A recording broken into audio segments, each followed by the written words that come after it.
One highlight of this year's budget address was Prime Minister Philip J. Pierre signaling that the long-awaited 2024-2025 report on the Citizenship by Investment Program is ready for tabling after raising what appeared to be a copy of the document in Parliament. This comes months after it was due and amid sustained pressure from the opposition United Workers' Party. So for the CIP program, they said that we had no reports for 4 years. No reports for 4 years. We tabled the 2023-2024 report, and we told them, Mr. Speaker, that there had been a shortage of qualified auditors in the country. There's a shortage because the accounting standards are so high, the accounting standards are so diverse, the accounting standards are so intricate that auditors are very careful when they give opinions on financial statements. We told them it was coming, Mr. Speaker. So the estimates, I showed it. You fâché. I showed it. So they're attacking me for showing it. They said it wasn't there, you know. When I show it, they attack me for showing it. I'll show it again and tell them it is ready, and the next sitting or subsequent sitting, it is going to be tabled in the Honorable House of Parliament. In a March 13th interview with the Hot 7 News team, opposition leader Alan Chastney painted a starkly different picture. He warned that citizens had been kept in the dark on critical data, with estimates suggesting that allocations of CIP applications may have surged by a dramatic increase from previous years. So when the Labour Party came in 2022, they amended the contract with Galaxy for the hotel. So under my administration, we gave Galaxy 1,000 files. Now, a file can contain up to 5 applications. Do you understand what that means? I mean, you can have a family that can apply. That's what a file is. It's an allocation of applications. Okay? We've given them 1,000 files. So on average, 3 people per file, 3,000 passports. The government amended it and added 5,000 more files and decreased the price from 300,000 to 200,000. And also agreed in that amendment that the administrative fee that normally would go to the CIP unit and ultimately into the economic fund, that they gave that money back to Galaxy in the form of an incentive. The government also turned around and signed a new contract with Galaxy and DMAX for a project they called an infrastructure project, and gave Galaxy 6,000 files for that program. So if you take 5,000 and you add it to the 6,000, that's 11,000 files. And if we know on average there are up to 3 people per file, 3 times 11,000 would be 33,000 applications.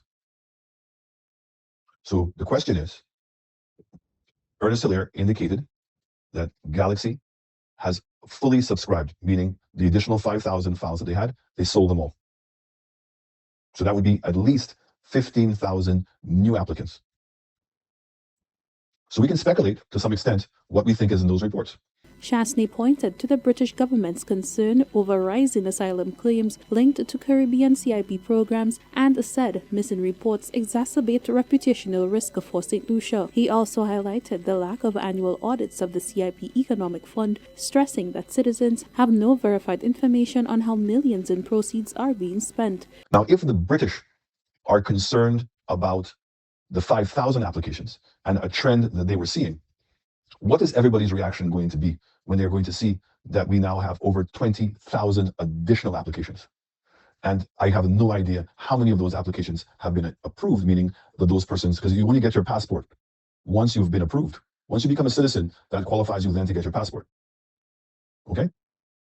And how is it that we don't seem to be concerned about that? Where it is very clear that the government is doing everything it can to hide the facts from the people. Because if in fact that report that was due in October was made public, I think it would reveal a lot of information as to where we are with CIP. Pierre acknowledged that challenges exist within the program, but suggested that some issues are more complex than publicly understood, indicating that further details may be disclosed at a later stage. He reiterated that his administration remains committed to preserving the program's credibility while ensuring it delivers tangible benefits to St. Lucians.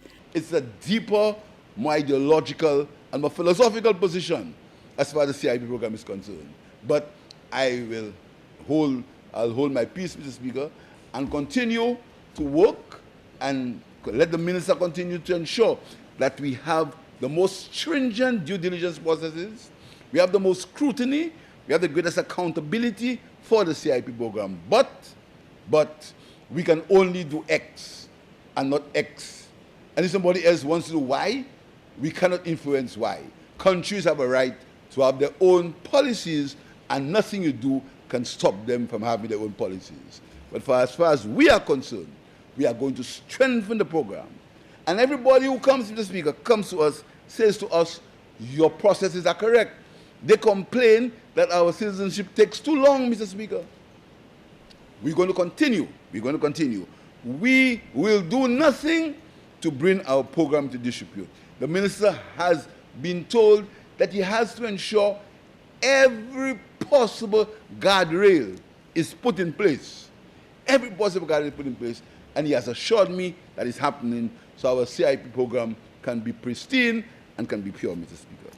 Further defending the program, the Prime Minister pointed to its success across the region, arguing that similar initiatives have funded major development projects in countries such as Dominica, St. Kitts and Nevis, and Grenada. He accused the opposition of undermining the program, suggesting political motivations behind continued criticism. However, the opposition leader cited one of these islands as having its own troubles as a result of its CIP. Similarly, it saw and did the same thing in Dominica.